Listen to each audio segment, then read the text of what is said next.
The isolation effect, also known as the von Restorff effect, is a cognitive bias where items that stand out or are different from others are more likely to be remembered. It's like how the shiny red apple stands out among a bunch of green ones.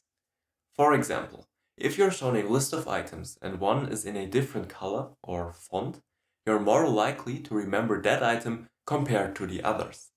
This effect occurs because our brains are drawn to novelty and distinctive features, making them easier to recall. Understanding the isolation effect can be helpful in various contexts, such as marketing and education. By highlighting important information or key points in a distinctive way, such as using bold text or different colors, communicators can increase the likelihood that their message will be remembered.